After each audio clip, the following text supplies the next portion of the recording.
Bollywood star hero NTR దర్శకుడు రాజమౌళి మళ్ళీ ఓ cinema కోసం కలవబోతున్నారు.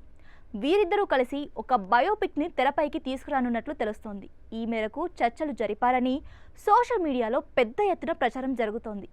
భారతీయ చలనచిత్ర పరిశ్రమకు పితామహుడిగా గుర్తింపు పొందిన దాదాసాహెబ్ ఫాల్కే దుండిరాజ్ గోవింద్ ఫాల్కే జీవితం ఆధారంగా తెరకెక్కనున్న సినిమాలో తారక్ నటించనున్నారట. ఈ మేరకు బాలీవుడ్లో మీడియాలో పలు కథనాలు వైరల్ అవుతున్నాయి. దాదాసాహెబ్ జీవితం అందరినీ ప్రభావితం చేసేలా ఉండడంతో దానిని ఒక సినిమాగా తెరకెక్కించి ప్రపంచానికి చూపాలని మేకర్స్ ప్లాన్ చేస్తున్నారట. భారతీయ సినిమా పితామహుడి బయోపిక్ నిర్మించేందుకు మేడ్ ఇన్ ఇండియా అనే టైటిల్ ని కూడా ఫిక్స్ చేశారు.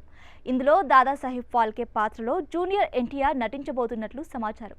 సుమారు 2 ఏళ్ల క్రితమే రాజమౌళి ఈ టైటిల్ను ప్రకటించారు. అయితే నితిన్ కక్కర్ దర్శకత్వం వహిస్తారని తెలిపారు.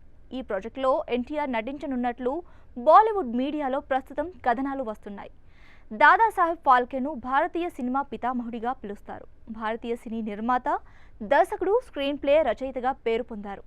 1870లో జన్మించిన ఆయన 1913లో భారతీయ మొదటి సినిమా రాజా హరిశ్చంద్రను ఆయనే తెరకెక్కించారు. అక్కడి నుంచి మొదలైన మన ప్రయాణం నేడు ప్రపంచ స్థాయి గుర్తించే దిశగా అడుగులేస్తోంది. భారతీయ చలనచిత్ర పరిశ్రమను అభివృద్ధి చేయడంలో చాలా కృషి చేశారు. ఆయన గౌరవార్థం భారత ప్రభుత్వం 1967లో దాదాసాహెబ్ ఫాల్కే అవార్డును ఏర్పాటు చేసింది. భారతీయ చలనచిత్ర రంగంలో అత్యున్నత పురస్కారంగా భావిస్తారు.